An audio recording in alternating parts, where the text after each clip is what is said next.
आज के हमारे वीडियो का टॉपिक है GST adjustment entry in tally prime 4.0। Tally prime 4.0 में जीएसटी का एडजस्टमेंट एंट्री हम किस तरह से करेंगे, आईटीसी और लायबिलिटी दोनों का entry, adjustment entry, general entry किस तरह से पास करेंगे, उसे एज पर बुक और as per portal, GST portal के हिसाब से किस तरह से मैच करेंगे। इस सारे पॉइंट को वन बाय वन करके आज समझने वाले हैं, सारे एंट्री को समझने वाले हैं। इसके लिए सबसे पहले हमको चलना पड़ेगा यहाँ से डिस्प्ले मोड रिपोर्ट में। यहाँ से आ जाएंगे हम ट्रायल बैलेंस में और यहाँ से हम आ जाएंगे करंट लायबिलिटी में। करंट लायबिलिटी में सबसे ऊपर आपको दिखाई दे रहा है ड्यूटी एंड एक्सचेंज। यहाँ पर हमारे पास दो तरह का ग्रुप बना हुआ है। पहला है इलेक्ट्रॉनिक कैश लेजर में हमारा क्या ट्रांजेक्शन है, और दूसरा है कि इस मंथ में, जिस मंथ का हम एडजस्टमेंट एंट्री कर रहे हैं, उस मंथ का टोटल इनपुट और आउटपुट कितना है। तो यहाँ पर आप देख रहे हैं मंथ सेलेक्ट है टोटल 1 अप्रैल से 7 मई तक। तो सबसे पहला काम हम करेंगे, इसका मंथ सेलेक्ट कर लेंगे, जिस भी मंथ का मुझे एंट्री की एडजस्टमेंट करना है। तो ये मैंने यहाँ पर सेलेक्ट कर लिया। अब यहाँ पर देखना है ये कि आपका इनपुट जो भी है और आउटपुट जो भी है वो दोनों ही आपका जीएसटीआर 1 से पहले मैच है कि नहीं। क्योंकि आपके पास जब भी ये एंट्री का टाइमिंग आएगा तो उससे पहले आप R1 फाइल कर लिए रहेंगे और आपका 3B फाइल हो जाएगा। ये दोनों चीज रिटर्न फाइल होने के बाद ही आप एडजस्टमेंट एंट्री करेंगे। 20 तारीख का अगर लास्ट डेट है 3B का, तो आप 21 तारीख को या 20 तारीख को भी कर सकते हैं जीएसटी और 3B फाइल करने के बाद। उस टाइम तक आपको वेट करने का रिक्वायरमेंट क्यों है, उसके बारे में भी हम बात करेंगे। अभी सबसे पहले यहाँ पर ये पॉइंट समझने वाला है, आपके पास जितना भी यहाँ पर एज पर इनपुट के हिसाब से और एज पर आउटपुट के हिसाब से जितना भी एंट्री है, इस सब को सबसे पहले आप ट्रांसफर करेंगे। किसमें? क्योंकि इसमें आप देख रहे हैं 14%, 9%, 28%, इस तरह का परसेंट वाइज आपका बना हुआ है लेजर टैक्स का। इस सब को आप 3 लेजर बनाएंगे, एक input CGST, input SGST, input और आईजीएसटी। इसी तरह से आउटपुट सीजीएसटी, आईजीएसटी और एसजीएसटी, और इस तीनों का पहले ट्रांसफर करेंगे। तो हम सबसे पहले यहाँ पर चलते हैं एक्सेल सीट में। यहाँ पर आ जाते हैं, यहाँ पर देख लीजिए, यहाँ पर मैंने इनपुट का जितना भी मेरा था ट्रांजेक्शन्स, ये देख लीजिए। यहाँ पर आ जाएंगे, यहाँ पर है 1,21,906.57, तो यहाँ पर मैंने भी ले लिया 1,21,906.57। इस तरह से मैंने यहाँ पर टोटल इनपुट जितना भी था वो मैंने यहाँ नोट कर लिया है, और आउटपुट का जो भी था उस सब को मैंने यहाँ पे नोट कर लिया है। मतलब यहाँ का डाटा मैंने यहाँ से कॉपी करके यहाँ पर पेस्ट कर दिया है। और उसके बाद मेरा इनपुट सीजीएसटी, आईजीएसटी और एसजीएसटी, ये तीनों ही मैंने ये टोटल दोनों जोड़ करके जितना हुआ उसमें मैंने यहाँ पर नोट कर लिया। इसको भी मैंने यहाँ नोट कर लिया, इसको भी मैंने। सबसे पहले ये जितना भी मेरे पास है ये इनपुट, इस सब को हम इसमें ट्रांसफर कर लेंगे, ताकि मेरे पास ये जो इतना लेजर हो सकता है आपके पास 14, 9, 6, 2.5 इस तरह करके बहुत सारा हो, उस सब को आपको ट्रांसफर कर लेना है पहले एक सीजीएसटी इनपुट में। इस तरह आईजीएसटी में जितना भी होगा उसको इनपुट आईजीएसटी में, और एसजीएसटी में जितना होगा उसको इनपुट एसजीएसटी में। इसी तरह आउटपुट का भी ट्रांसफर कर लेना है। तो सबसे पहला काम हम क्या करेंगे, ट्रांसफर एंट्री कर लेंगे, ताकि मेरे पास टोटल 6 लेजर होना चाहिए। इतना लेजर का एडजस्टमेंट एंट्री करना बहुत ही मुश्किल है, आप कंफ्यूज भी कर जाएंगे, इसलिए सबसे पहला काम आपको ये करना पड़ेगा। तो लेकिन ये सारे एंट्री करने से पहले आपका सबसे इम्पोर्टेंट पॉइंट जो है, जो कि मैंने स्टार्टिंग में डिस्कशन किया था, कि अगर 23-24 फाइनेंशियल ईयर का आपका इनवॉइस जो है वो 30 मार्च का है या 25 मार्च का है या फरवरी यानी कि 2024 का है, का आपका इनवॉइस डेट है 23-24 फाइनेंशियल ईयर का, लेकिन उसका जो आपको आईटीसी मिला है 24-25 में, उसका एडजस्टमेंट एंट्री करना सबसे पहले जरूरी है। उसके बाद ही आप ये ट्रांसफर एंट्री यहाँ पर करेंगे। उसके लिए मुझे क्या करना पड़ेगा, तो यहाँ पर हम आ जाते हैं। ये देख लीजिए, मान के चलिए मेरा फाइनेंशियल ईयर 23-24 में एक आईटीसी जो है मुझे ये नहीं मिला है जो कि 28% का है, और ये नहीं मिला है जो कि 18% का है, और इस दोनों ही इनवॉइस का डेट जो है वो है मार्च का। लेकिन इनवॉइस की एंट्री तो मुझे मार्च में ही लेनी है, लेकिन इनपुट मुझे बैक फाइनेंशियल ईयर में भी एक एडजस्टमेंट एंट्री करना है, जिसमें मुझे आईटीसी को माइनस करना है, डिक्रीज करना है, और 24-25 में इस आईटीसी को मुझे इंक्रीज करना है। तो सबसे पहले एडजस्टमेंट एंट्री मुझे यहाँ पर ये लेना पड़ेगा। इसके लिए मुझे क्या करना पड़ेगा, और यहाँ पर चाहे आप इसे 1 अप्रैल में भी ले सकते हैं या 30 अप्रैल में भी ले सकते हैं, दोनों में से कोई एक डेट चूज कर लेंगे। और यहाँ पर आपको बनाना है एक आईटीसी रिसीवेबल करके एक लेजर, और इस आईटीसी रिसीवेबल को कहाँ पे रखना है आपको, सेंडी डेप्टर या करेंट एसेट्स के अंदर कहीं भी आप रख सकते हैं। ओके, आईटीसी रिसीवेबल का लेजर क्रिएट करने के बाद अब आपको चले आना है डायरेक्ट यहाँ से 1 बाय 1 करके। सबसे पहले क्या करना है आपको, 23-24 का 14% वाला जो है 28% वाला, इसका एडजस्टमेंट एंट्री एक पास कर रहा है। यहाँ पर जाएंगे, इसके लिए आपको क्या करना है, स्टे एडजस्टमेंट एंट्री पर क्लिक करना है, यहाँ आना है। यहाँ पर मुझे क्या करना है, इनपुट टैक्स को जो है इंक्रीज करना है, और इसे आप अदर में ले लेंगे। और फिर यहाँ से हम आ जाएंगे यहाँ पर। अब हम इनपुट सीजीएसटी 14%, ये इसका टैक्सेबल वैल्यू कितना है वो हम यहाँ पर ले लेंगे, एंटर करेंगे, टैक्स वैल्यू जितना होगा वो हम यहाँ पर दे देंगे। फिर इसी तरह से फिर डिवाइड करेंगे, और फिर इनपुट जीएसटी 14% ले लेंगे, और इसका भी हम यहाँ पर टैक्स फुलफिल कर देंगे, एंटर करेंगे। अब आईटीसी रिसीवेबल, ये दोनों ही एंट्री आपको अलग अलग करना है। इसमें देख लेना है आपको, गुड्स से रिलेटेड जो होगा गुड्स में, जो सर्विस से रिलेटेड होगा उसे सर्विस में ले लेना है। यहाँ पर यस करना है अगर ये गुड्स से रिलेटेड है, गुड्स से, और इसे सेव कर लेना है। इसी तरह से फिर आपको स्टेट एडजस्टमेंट पर क्लिक करना है, जीएसटी में आना है, इंक्रीज में आना है, अदर्स में आना है, और फिर यहाँ से अब हम इनपुट क्या लेंगे, सीजीएसटी 9%, इसका टैक्सेबल वैल्यू जो भी होगा वो आप यहाँ पर ले लेंगे, टैक्स जो भी होगा वो यहाँ पर दे देंगे, फिर डेबिट करेंगे। फिर यहाँ पर हम क्या लेंगे, इनपुट और एचजीएसटी, और इसका भी जो टैक्स होगा वो यहाँ पर ले लेंगे, इसे आईटीसी रिसीवेबल में ले लेंगे। और यहाँ पर अगर ये सर्विस से रिलेटेड है तो सर्विस में दे करके इसे हम नरेशन लिख के एंटर करके सेव कर देंगे। अब हम यहाँ से बैक जाएंगे, और यहाँ पर ड्यूटी एंड टैक्सेज में आ जाएंगे, करंट लायबिलिटी में। अब यहाँ से हम डेट सेलेक्ट कर लेंगे, एंटर करेंगे।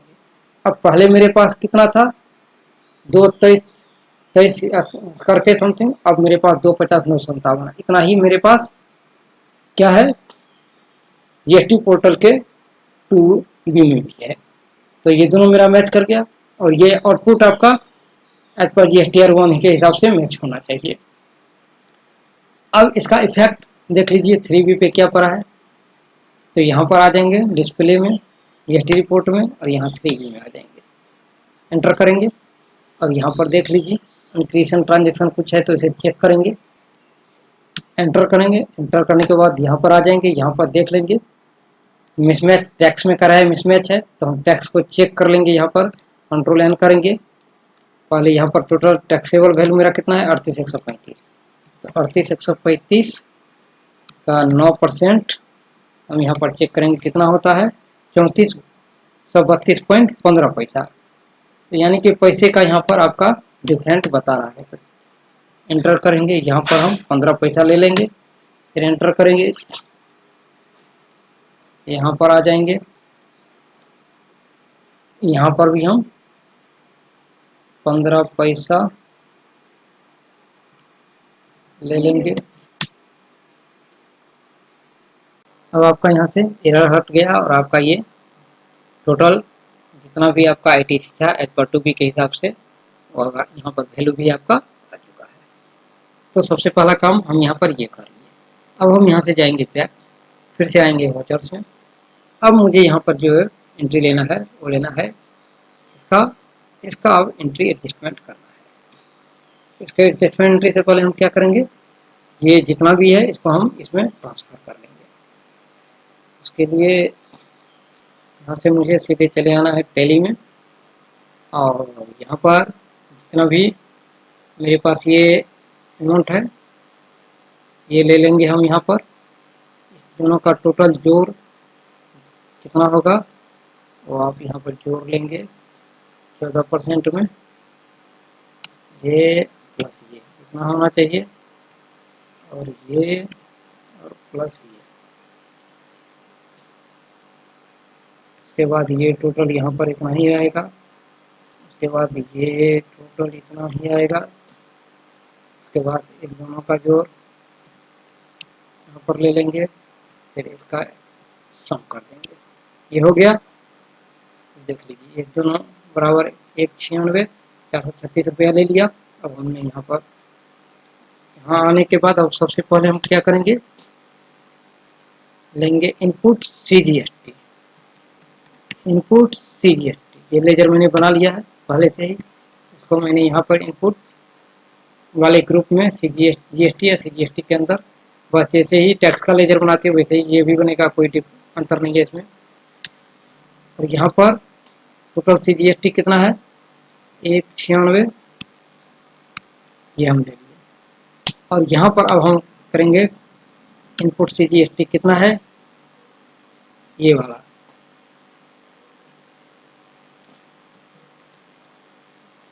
61.30, और इसमें दूसरा था 66,375.80। ये ले लिया ऑटोमेटिक इसने। यहाँ पर एक एंट्री हो गया। चाहे तो आप एक ही बार में कर सकते हैं या अलग अलग भी एंट्री कर सकते हैं, जिस तरह आपको सही लगे वो कर सकते हैं। फिर इस तरह से इनपुट CGST के बाद अब हम ले लेंगे इनपुट IGST। इसका टोटल या IGST का पहले करना है तो आप IGST का भी कर सकते हैं। फिर यहाँ से ये लेकर के यहाँ पर दे देंगे।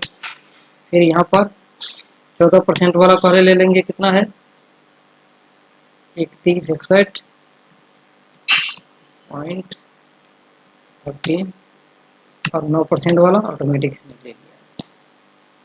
एंटर करेंगे और इसे हम कर देंगे सेव। इसी तरह से आपको इनपुट IGST का भी ले लेना है, कितना है टोटल, इसको यहाँ से पेस्ट कर देंगे, एंटर करेंगे, और इनपुट IGST 28% या 18% जो भी पहले आपको लेना है वो आप यहाँ से ले सकते हैं। ये जो आपका आ जाता है यहाँ पर इन्वेंट्री वैल्यू, अगर आप इसे हटाना चाहते हैं इसके लिए आपको चले जाना है यहाँ मोर डिटेल में, कंट्रोल एंटर कर लेंगे, यहाँ से आ जाएंगे मोर डिटेल में, और यहाँ से बिल बाय डिटेल जो है इसको एंटर करके आप यहाँ पर नीचे आ जाएंगे, कंट्रोल इसे से कर देंगे सेव। अब ये हट गया। तो 18% आपका कितना है, ये यहाँ से ले लेंगे, पेस्ट कर देंगे, एंटर करेंगे। अब 28% ऑटोमेटिक इसने, इसको भी सेम इसी तरह से कंट्रोल एंटर करके मोर डिटेल में चले जाना है। इसको यस को एंटर करके एक बार एंटर करेंगे तो नीचे वाला इन्वेंट्री वैल्यू इफेक्टेड न हो जाएगा। और फिर कंट्रोल इसे सेव करके ये टोटल आपका 2,19,53,220 आ चुका है। अब इसे हम यहाँ से नरेशन लिख के सेव कर देंगे। अब ये जितना भी था मेरे पास ये इनपुट, इसको मैंने यहाँ पे 3 पार्ट में कर लिया। इसी तरह से आउटपुट का भी आपको करना है। तो यहाँ पर मैंने इनपुट को डेबिट किया था, यहाँ पर मुझे क्या करना है, इसको डेबिट करना है। इस वाले लेजर को डेबिट करने के तो आउटपुट CGST 14% कितना है ये ले लेंगे हम। फिर एंटर करेंगे, डेबिट करेंगे, आउटपुट CGST 9% ये कितना है ले लेंगे, यहाँ पर पेस्ट कर देंगे। अब इसे आउटपुट CGST के साथ एडजस्ट कर देंगे। ये 2460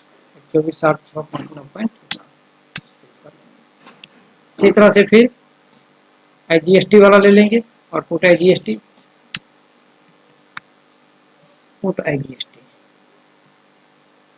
आउटपुट IGST कितना है ये 18%।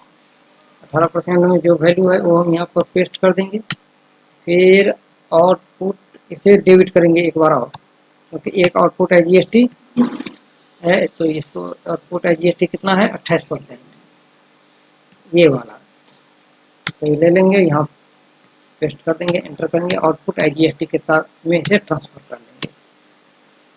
पहले हो गया। अब तीसरा है लास्ट में मेरा आउटपुट GST।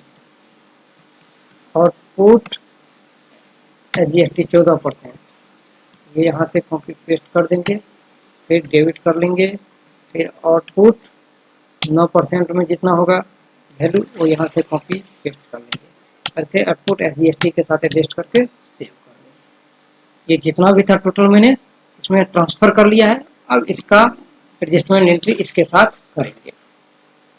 इसके लिए मुझे सबसे पहले यहाँ पर ट्रायल में चले जाना है, करंट लायबिलिटी के अंदर ड्यूटी एंड टैक्सेज में, आउटपुट में। अब यहाँ से हम 30-4 तक सेलेक्ट करेंगे और अल्ट 1 प्रेस करेंगे। अब ये आपका 15 पैसे का जो डिफरेंट आ रहा है इसको आपको सही कर लेना है, क्योंकि टैक्स में इनपुट टैक्स में कहीं डिफरेंट आ रहा है। मैंने राउंड ऑफ को ट्रांसफर कर लिया है। अच्छा सॉरी, ये 15 पैसे डिफरेंट को राउंड ऑफ में ट्रांसफर कर लिया, तो ये एडजस्ट हो गया मेरा। ये सारा काम आपका हो जाने के बाद अब आपको चले आना है GST पोर्टल पे। वहां से आपको कर लेना है अपना 3B डाउनलोड। ये 3B आप जब डाउनलोड कर लेंगे तो आपको यहाँ पर ऊपर कुछ नहीं करना है, सीधे आ जाना है नीचे, सबसे नीचे आ जाना है।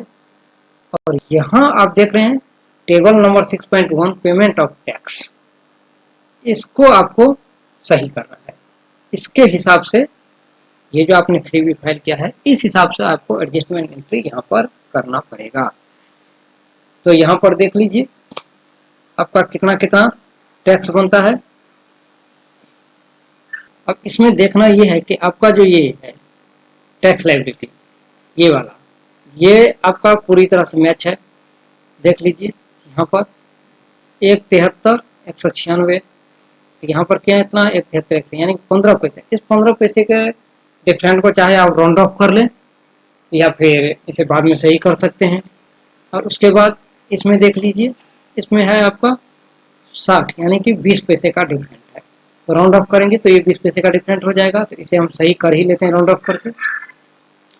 ये मेरा अब यहाँ पर देख लीजिए राउंड ऑफ करके मैंने इसे एडजस्ट कर लिया है। राउंड ऑफ कर सकते हैं पैसे का, तो उसके बाद ये एडजस्ट हो जाएगा। ये भी आपका राउंड ऑफ करके इनपुट के साथ मैच है। अब हमको एडजस्टमेंट एंट्री यहाँ पर करना है, तो इसके लिए सबसे पहले क्या करना है, मुझे चले आना है वाउचर्स में। 30 अप्रैल में मुझे करना है। 30 अप्रैल में मुझे सबसे पहले यहाँ पर लेना है आउटपुट,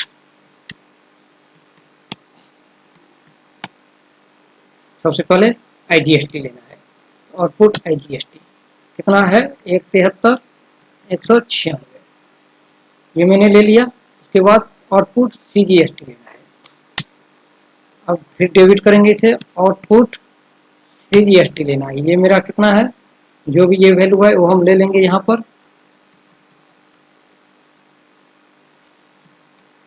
ओके, उसके बाद फिर मुझे डेबिट करना है किसको, आउटपुट SGST को, ये भी हम यहाँ पर ले लेंगे। अब मुझे एडजस्टमेंट एंट्री करना है इस वैल्यू के साथ। जैसे जैसे सबसे पहले मैंने क्या लिया है, ITC क्लेम किया है 173,196, किससे, IGST से। तो यहाँ हम क्या लेंगे, इनपुट IGST कितना है 173,196, 173,196 एंटर करेंगे, फिर क्रेडिट करेंगे। अब क्या है, CGST SGST पूरा ब्लैंक है। अब हम जाएंगे CGST में। CGST में सबसे पहले IGST से मैंने लिया है ये वैल्यू, तो ये वैल्यू यहाँ पर हम लेंगे इनपुट IGST। इससे मैंने जो वैल्यू लिया है वो हम यहाँ पर फुलफिल कर देंगे। फिर यहाँ पर आ जाएंगे। फिर मैंने CGST से CGST का एडजस्टमेंट किया है, तो अब हम फिर लेंगे इनपुट CGST। ये वैल्यू जितना लिया है मैंने वो यहाँ पर फिल कर देंगे, एंटर करेंगे। अब उसके बाद क्या रह गया, SGST। SGST में सबसे पहले मैंने IGST से इनपुट क्लेम किया है, तो यहाँ पर हम लेंगे इनपुट IGST। कितना वैल्यू लिया है,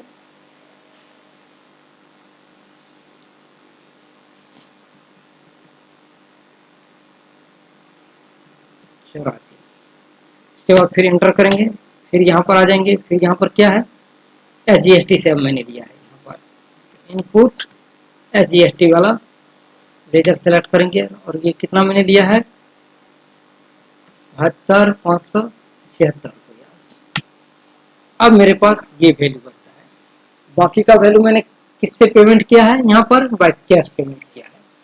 जीएसटी के बाद मैंने जो पेमेंट किया है बाय कैश, तो बाय कैश हम अब यहाँ पर ले लेंगे। यहाँ पर मुझे लेजर बनाना है क्या, ईसीएल, इलेक्ट्रॉनिक कैश लेजर। तो सीजीएसटी से पेमेंट किया है और जीएसटी से पेमेंट किया है,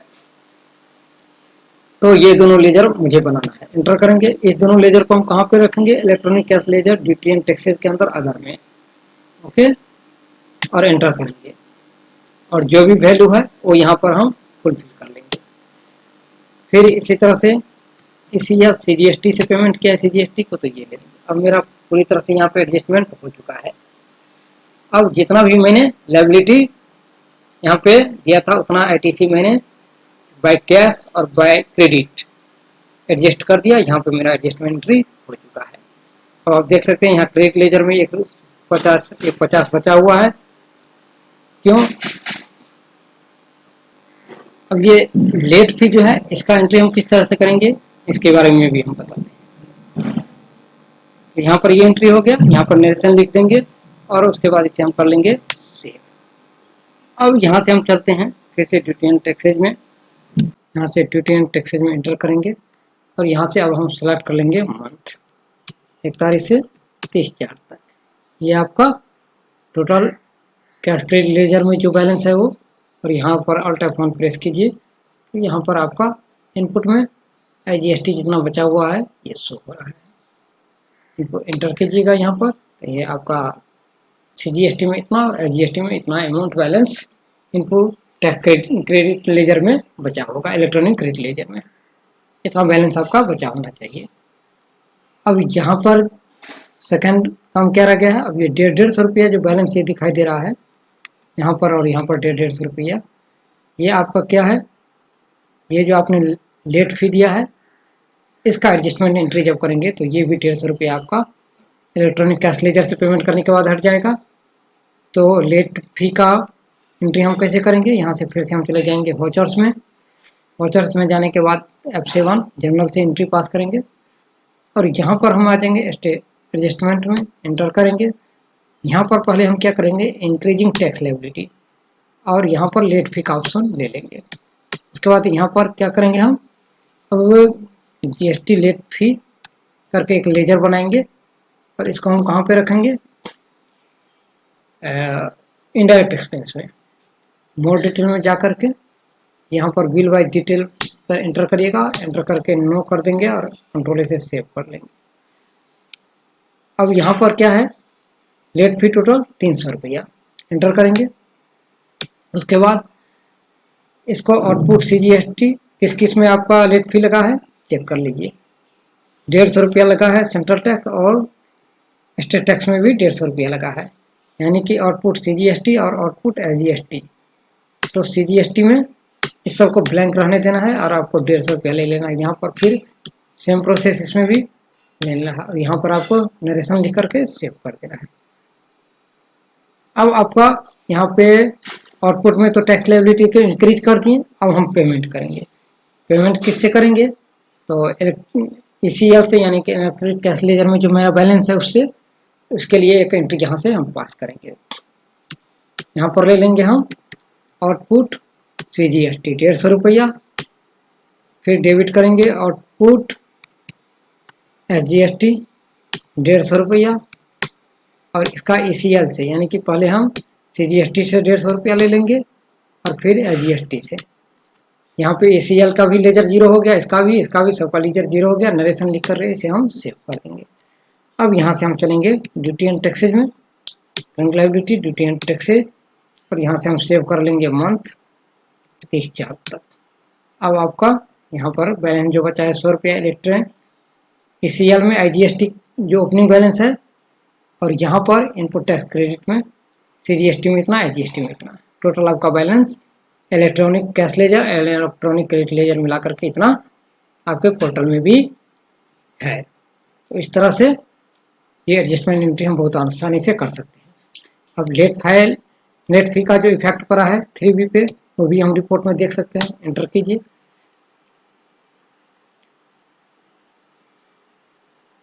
यहाँ पर देख लीजिए नीचे आ गया है 150 रुपया लेट फी में। रिटर्न व्यू में चल के देख लीजिए, यहाँ पर देख लीजिए नीचे शो हो रहा है आपका लेट फी के अंदर ये आ चुका है।